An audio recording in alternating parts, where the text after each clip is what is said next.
August 27th, there was a church shooting in Minneapolis, and I want to talk about this because I think this is a very important topic, and it touches on a lot of our passions and our visions for the company, how we can change our culture to be able to better defend against attacks like this.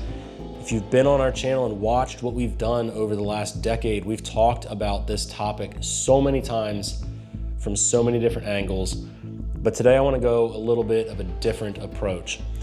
I'm going to share some of the details of this. I pulled up an article from BBC.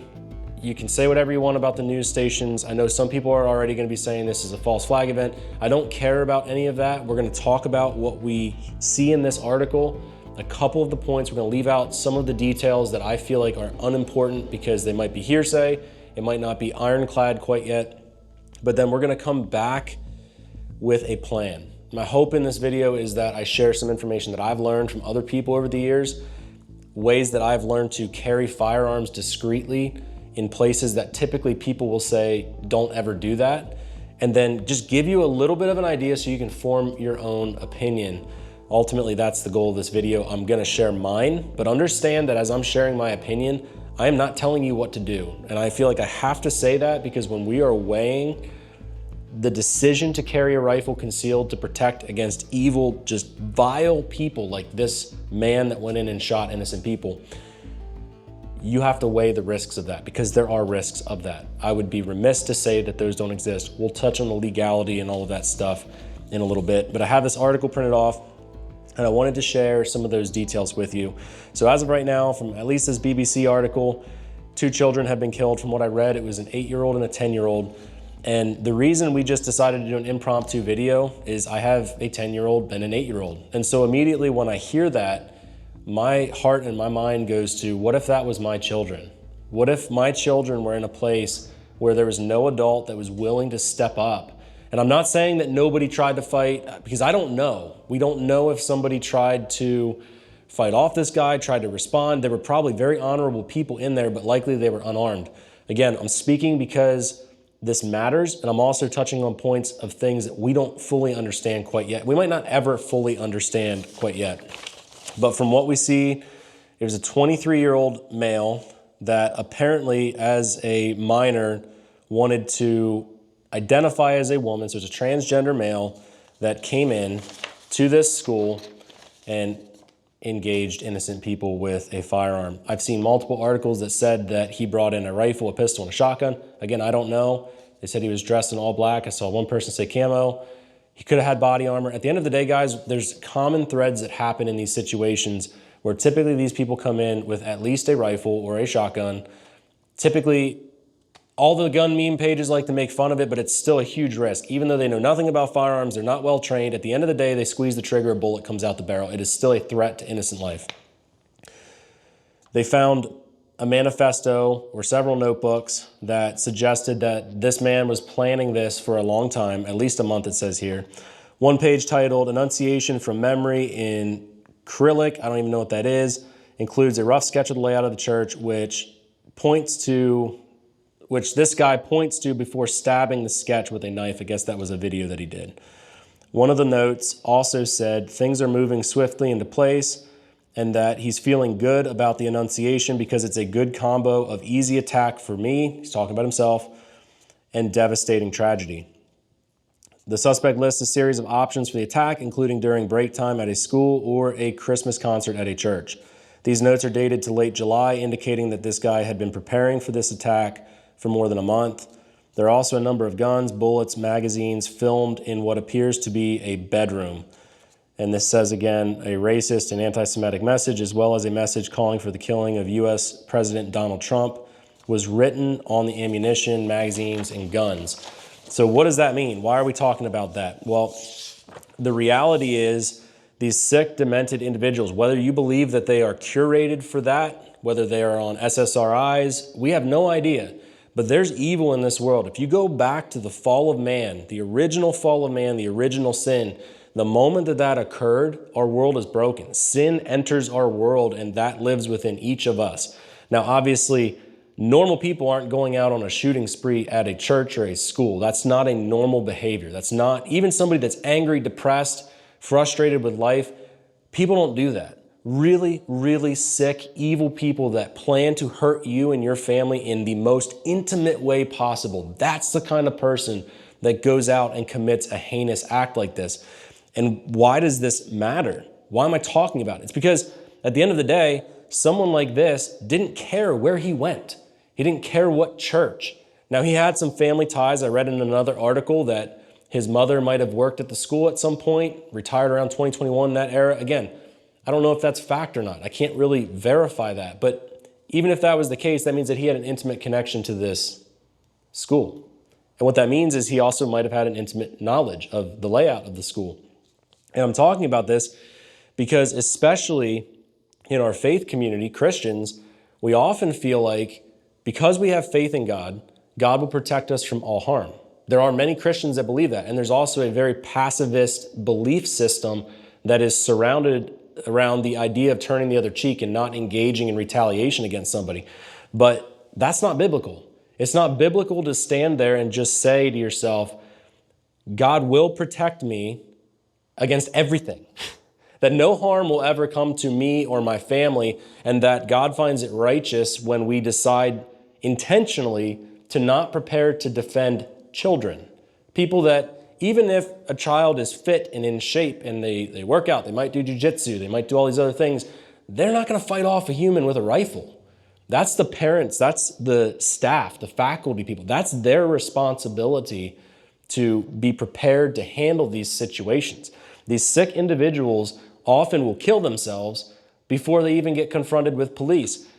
And on top of that, when they get confronted by people with rifles like this, they often off themselves. They do the job for you. They are not there with the intent of winning a battle and surviving to the end. They are there because they are broken.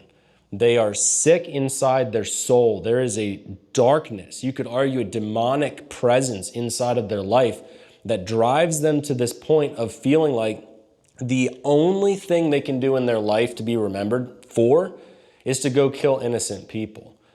And when they've gotten to that point, you will not reason with them. You will not find them ahead of time. Well, you could argue sometimes the FBI does and they don't do anything about it. Again, I know a lot of the conspiracy theorists are going to say the FBI or the three-letter agencies curate these things. At the end of the day, it doesn't freaking matter. That's not why I'm talking about this. I don't care if they're curated and they're just bred into existence through these weird drugs that we put people on and antidepressants or whatever it is.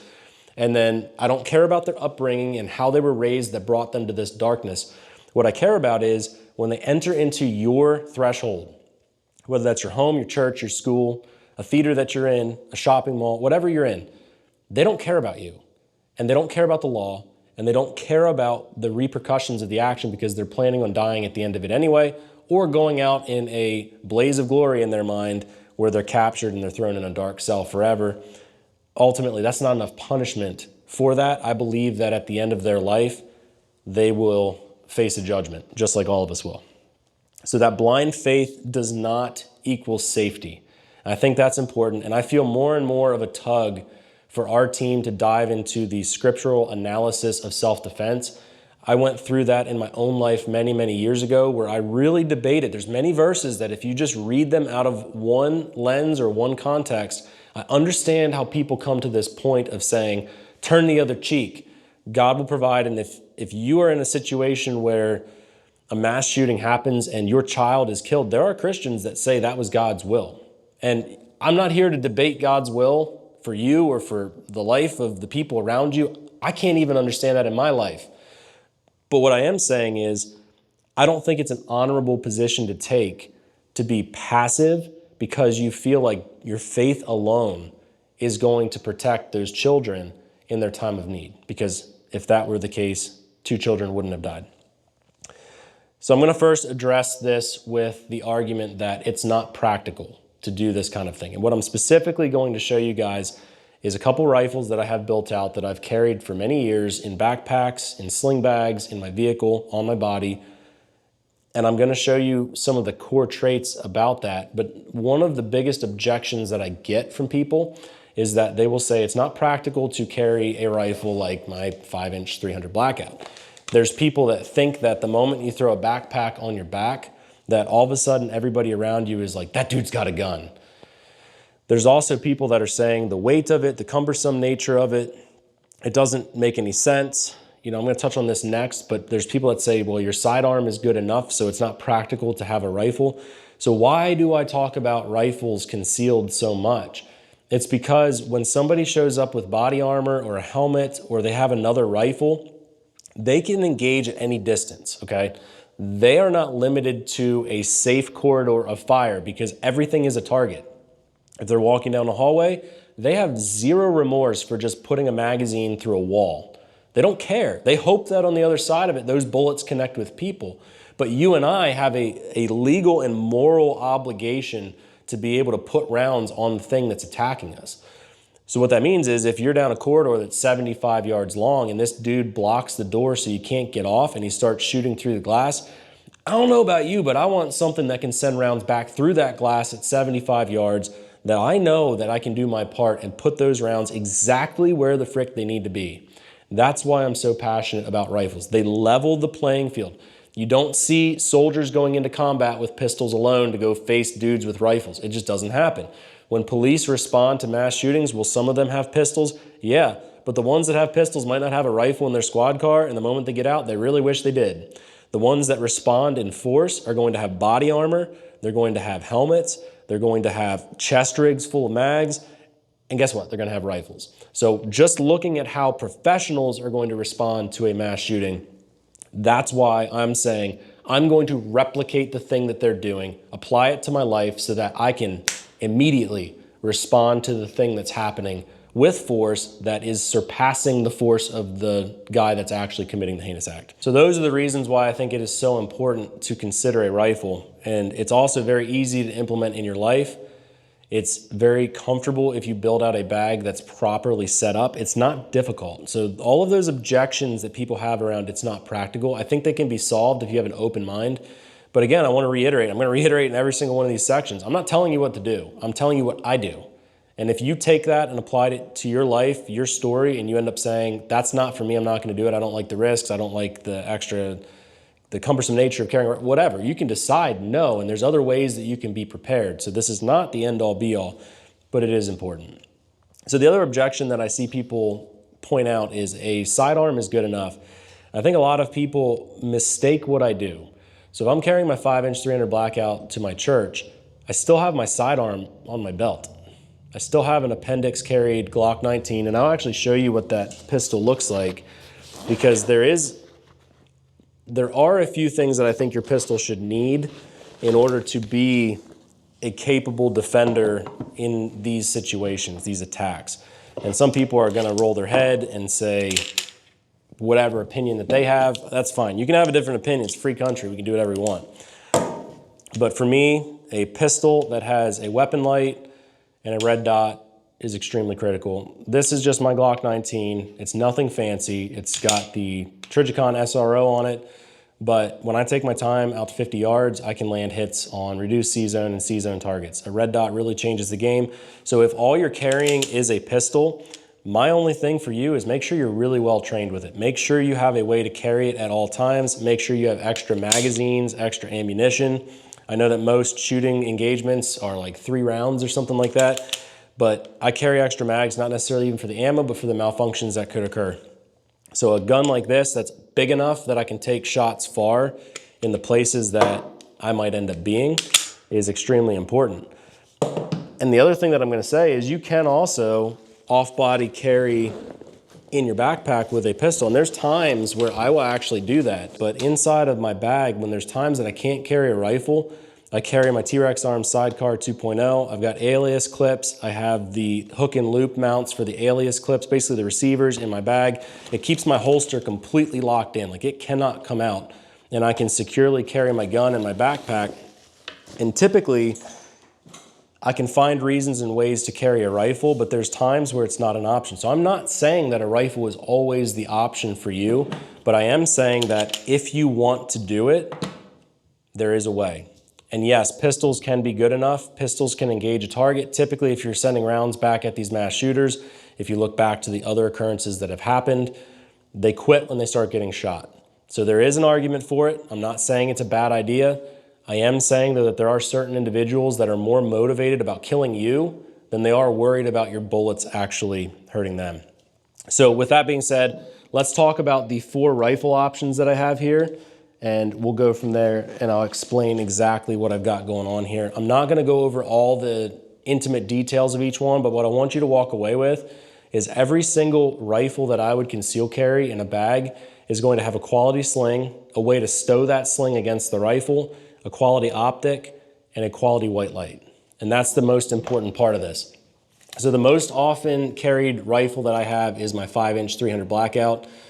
The 300 Blackout caliber in a short barrel like this is very unique because it still has a lot of velocity. You can still cause a lot of harm to an attacker. You can get them to quit very quickly. It's a very potent caliber. I don't really particularly love 5.56s in super short platforms, but when we're talking about ultra short, if you want ultra compact, there really isn't a better caliber cartridge in my mind than 300 Blackout right now that's available enough with all of the defensive loads that you can get. So for me, that's sort of my go-to. But you could also go into a little bit bigger of a platform. This is my 5.45 by 39 Galil.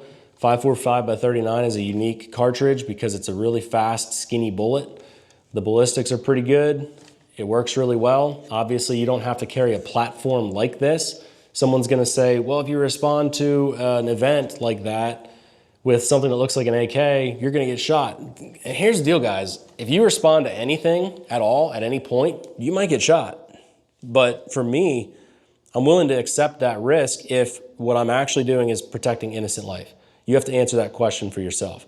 So something in the 8.6, 8.5 inch barrel length, that's good for a little bit larger 2-strap bags. The 5-inch is better for really compact sling bags. Obviously, the smaller the bag, the better it blends in. My 10.3 is sort of my go-to after the 5-inch 300 Blackout. This is a little bit big to conceal carry inside of a backpack, but it is very capable of conceal carrying. It's just you're gonna have a little bit bigger of a backpack. Every single one of these guns too is going to have the ability to fold. That's critically important for deployment. Obviously a gun like this with a fixed buffer tube is going to be a little bit too long. But as I was talking about, every single one's gonna have that folder, quality optic, quality white light laid out in a way that makes sense. Every one of them has a Neomag Sentry strap on it to keep the sling in a good position, because the last thing you want to be doing is pulling a rifle out of a backpack and your sling is just going everywhere. And then the other thing that I didn't even mention about these is you need quality tested ammunition. You don't want to just run 55 grain ball ammo. When we're running shorter barrels, there is a huge argument for heavier, thicker jacketed rounds that can still punch through stuff even though the velocities are lower. So that's the downside of micro builds like this. You lose velocity. The accuracy is still phenomenal, but you need to run the right ammunition on top of those other components that I said that you needed at a bare minimum. And then if you have a larger bag, here's a 12.5 that I was setting up this morning, so it's not finished, but a 12.5 is where you start to get into pretty good ballistics out of a 5.56, 223, but a size like this really is your maximum size that you're gonna be able to conceal carry. Anything larger than that and your backpack's getting really big. But all of these rifles could be used to engage an attacker in a way that could get them to quit, because police are gonna take 5, 6, 7, 8 minutes to get there. There's that much time for that guy to just have his way with you or any other innocent person. Being able to deploy these things out very quickly is the answer to these mass shootings. There's also a cultural aspect. We've got a broken culture, but that's a different video, different topic as well. So when we're talking about these rifles, you might be wondering, what bags should I use to conceal carry with these? I'm not gonna talk about backpacks today because that gets really far into the weeds. I'm gonna encourage you to check out our YouTube channel, because we have 4 videos that exist on our YouTube channel where I go through these particular guns and I show you how to fit them in backpacks. So if that's something that you're interested in, we can link them down in the description, or you can search on our YouTube channel, anything backpack gun, backpack rifle, things like that. But you need a quality bag that's laid out in a way that keeps the gun away from other stuff. It needs to be clean on the inside with nowhere to snag the trigger. When I carry in a backpack, I carry chamber empty. I know there's a lot of guys who be like, oh, you're a boomer. No, you have to think about this different than a pistol. A pistol goes in a holster that completely hides the trigger and protects it from getting activated. A rifle in a backpack, if that safety were to flip off for some reason, then that trigger could be depressed by other stuff you have in your bag. It's very unlikely if you lay it out the right way, but it is a possibility. So for that reason, I carry chamber empty on a rifle. And as I'm drawing, I've just done a million times different reps of dry fire where I pull it out, flip the folder, rack it, go to town. It's super easy to train with it and get used to that concept. But it's something that you have to put your own diligence and your own time into to become very, very good at it. The other objection that people are going to say is it's too slow. I would encourage you to test that theory. If you have a micro build like this, test it. Is my sidearm going to be faster? Yes. If from me to Brenton away, he's behind the camera, there's an attacker coming at me, am I going to take 3 seconds to get a rifle out? Probably not. I might take 1.1 to get my Glock out. There is a case for your sidearm, which is why I said this doesn't replace your sidearm. It complements your plan. This is something that your church security team, your school security team, especially a private school, if this is a private school, you guys can create your own protocols and build out your own security teams much easier than a public school or a public building. There's less risk there. It's private property. You can do what you want. You can build it out. There's not really an excuse not to pay some of your staff to go become excellent with a rifle and then to stage a rifle or two in certain places so that those guys can respond immediately and about 100 times faster than the police ever will. So I know that the next topic that folks are going to think about is the legality of this. And this is where it gets a little bit dicey, and this is where you have to make your own decision for yourself. I can only speak in my home state of Pennsylvania, but when you're running a short-barreled rifle like this, barrels that are less than 16 inches on a rifle make the rifle a short-barreled rifle. Inside of Pennsylvania, the definition of a firearm includes short-barreled rifles and short-barreled shotguns. So what that means is we get a license to carry firearms. What's defined under firearm, you are legally entitled to carry concealed. If it meets the definition of firearm, it meets the credentials to be carried concealed on your body, in your car, as you move about publicly. There's obviously laws, restrictions, no gun zones, whatever. But an SBR, for me, I throw it in a backpack. I carry it without any concern. Some of your states, your license to carry is going to be called license to carry a pistol or a pistol permit or whatever. You've got to do the legwork for your laws, and you have to figure out for yourself a couple things. What's legal, what's not? Where is the risk, and what risk are you willing to take? Because at the end of the day, too, we're weighing God's law against man's law. We're looking at what's moral and ethical and what's not. So you can make an argument, and there have been cases where people have broken laws that typically you'd be charged for, but they were doing it because of a better, higher moral law and moral value. There are protections in some states, in some situations, for things like that. I'm not saying that that's going to protect you. You have to ask a question. What if that was your child in that school, and you found out that your child died because nobody responded? Would you prefer that somebody broke that law to carry a firearm in the school that was able to save lives versus someone that didn't? And even though in their heart and soul they are a protector, inside of that school, I guarantee you, there were people that were just covering children and trying to protect them and doing the right thing. I don't doubt that in the least, because in order to be a teacher, you have to care about the kids. Now, there's teachers that don't care about kids. You can make whatever example you want, but I would argue that most teachers care deeply about the safety of the children inside of the school. So I'm not questioning whether or not there were protectors there. I'm questioning, were there protectors there that could respond with more force than what they were facing to be able to save children? And likely the answer to that in all of these situations is no, because the situations where somebody is, you don't hear about it on the news, and that is unfortunate. So putting a rifle in a backpack and carrying it concealed where you live may be entirely illegal. And you have to weigh for yourself, is it a worthy risk to go places with a tool to be able to defend life? Or is that even not an option for you? And I can't speak to your life story, what you've faced in your journey. You have to decide that for yourself. So let's talk about the ethical case a little bit for self-defense. I'm going to keep this super worldly, non-Christianese, non-biblical, But I'm going to tell you a story that I think really to me was the eye-opening point where I questioned some of the aspects of my faith, and I really started digging into what does the Bible actually tell us about self-defense. Again, I'm going to leave that part out for this video. I know a lot of you watching are not Christians, but you are good people that care about other people. So I want to just share a story with you that I learned when I was young. So growing up, we always raised puppies. They were mini dachshund puppies, and the mother dogs were always very, very kind. They were always very well behaved, a little bit ornery and wiry, but they were always good dogs. But the moment that they had puppies, I vividly remember this one time where I quickly approached their little litter of puppies that were just born to go grab one of the puppies and hold it and pet it, and I almost got bit.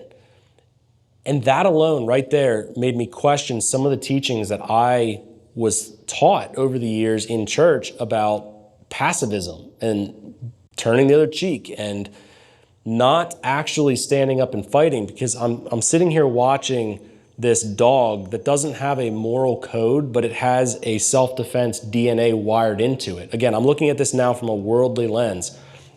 If you attack a mother anything in the wild, it likely will try to kill you.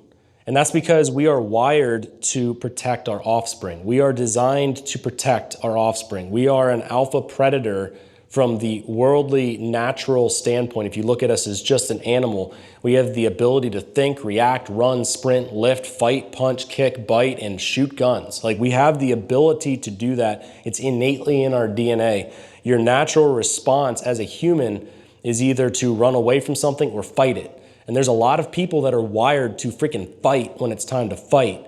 But if you have conditioned your mind against that, that's kind of what happens. You don't necessarily have the natural inclination to passivism.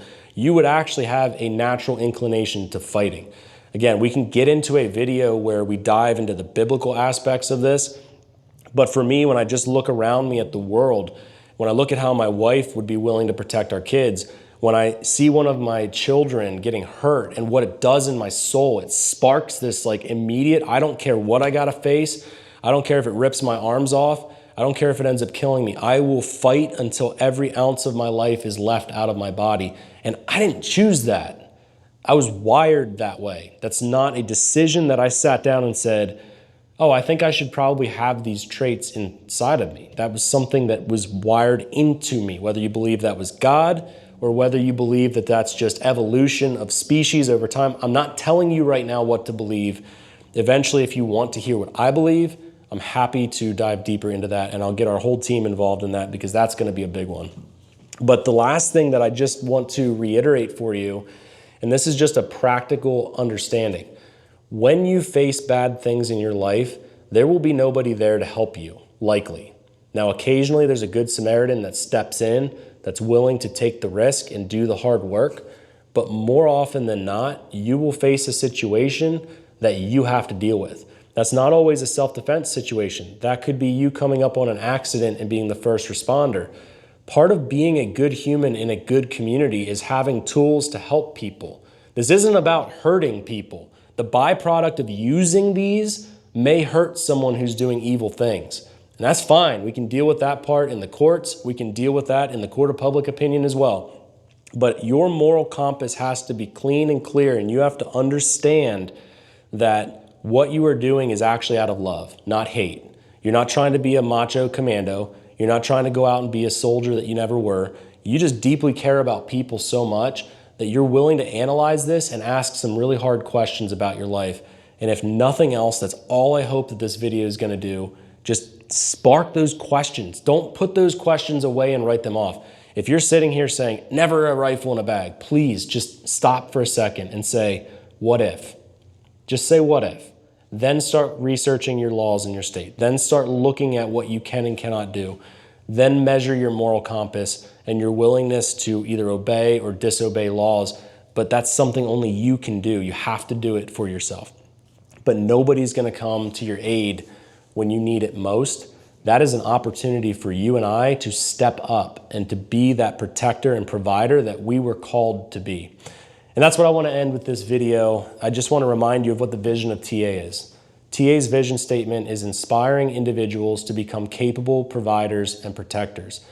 And I always say this when I'm talking to clients on the phone. And I love the fact that I get to get a little chuckle out of this when I share it, because I always say, hey, did you hear the word gun in there? And the reality is you didn't, because being a capable provider and protector is more about your mind and body than it is, and also your presence with other people, than it is about the firearm that you carry.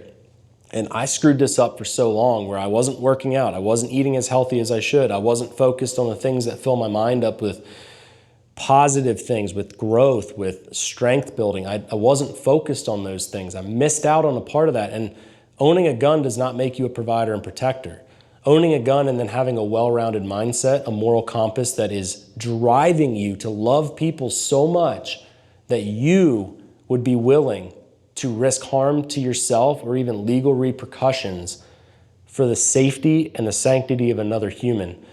And the last thing that I'm going to add here that changed my life, and I hope it changes yours too, is the ultimate sacrifice. We can look back into Scripture. Jesus died for our sins, resurrected, and ascended back to heaven. And that's the ultimate picture of sacrifice. The fact that somebody is willing to die for us to be able to provide a way for us. And I'm not comparing us to Jesus, don't get it twisted. What I'm saying though is there is in our souls this ability and desire to put off self for others. And that's what we need to be doing as a community. Not the gossip, not the slander, not the nonsense, not all the crap that we get involved in. We forget that this community exists to be able to protect lives, to love people, to be able to step up in the time of need when people need us the most. We need to be well-rounded and able and capable to do that. And I hope this video in some small way helped you to ask the questions that are hard and to dive a little bit deeper into this topic.